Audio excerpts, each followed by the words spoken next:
Pulo. Magandang araw po, sir. Ako po pala si Detective Wilson. Dito galing po sa police station ng Laminat. Nandun po ba si Robo Montemayor? Para lang po sa may katanungan lang po galing po sa aming department po. Ako po yung si Rocco Montemayor, sir. Okay Ano po. yun? Pwede po ba kayong maimbitahan sa aming police station po para sa may mga katanungan lang po na aming itatanong po sa inyo, sir? Pwede po, sir. Okay.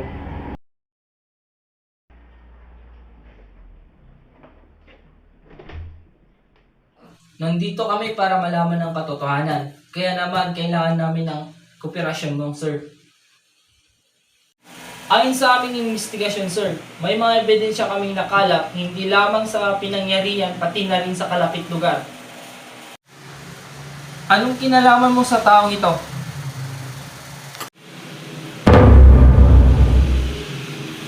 Babay ako, sir.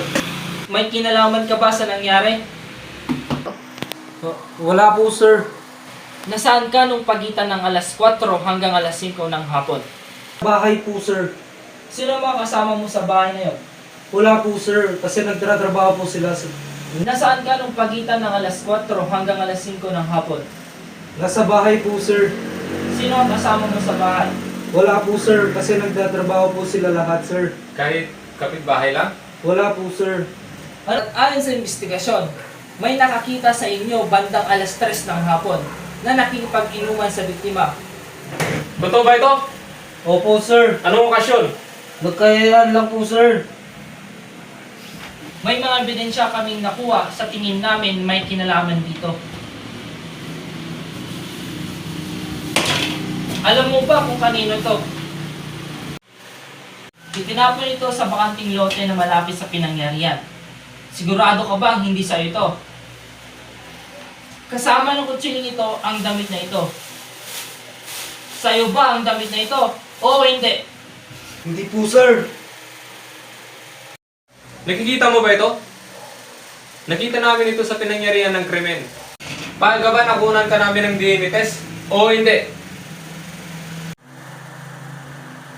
Sir, maawa kayo, sir. Nandilim lang po yung paningin ko, kaya ako po nagawa yun. Sir, nagmamakaawa po ako, sir. Sir, nagmamakaawa po ako. Lasing lang po ako noon, kaya ako po nagawa, sir. Ano pa ang nangyari? Sir, ganito po kasi yun.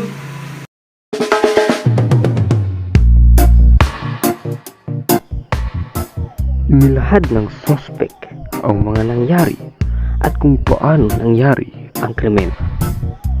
Silang dalawa ay masayang nagiinuman sa mga oras na yun at hanggang sa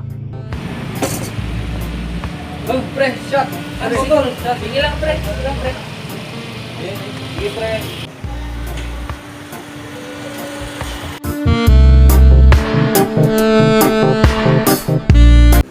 Bayaw, mayaman ka na, Bayaw. Ibigay mo na sa aming Bayaw. Hindi pwede, bayaw, kasi anak rin ako, anak. Kaya, Ibigay mo, Bayaw. pamahal na rin sa akin yun ng mga magulang ko, bayaw, hindi pwede. Bakit ba nakikialam ka, bayaw? Yeah. Eh, bayaw ka lang naman, hindi naman ikaw yung anak ng mga magulang ko eh. Bayaw. Yung asawa mo lang naman. Ay, stop ka rin. Bayaw. Hilang mo ko, Bayaw.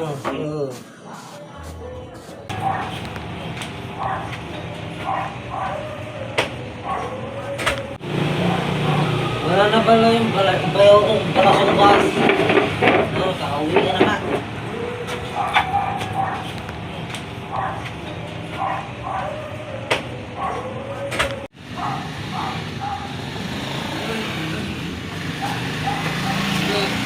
Bayaw, ay! Yung Bayaw, wala na. Gaman na, Bayaw. Wala na yan. Gina ko.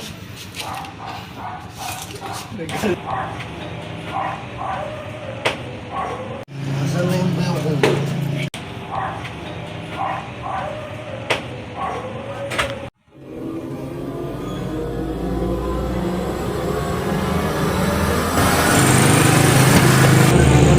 Bakit, Bayaw? Bakit? Ikaw lagi kang nakikialam. Labo ka! Bayaw, tama ko lang, Bayaw!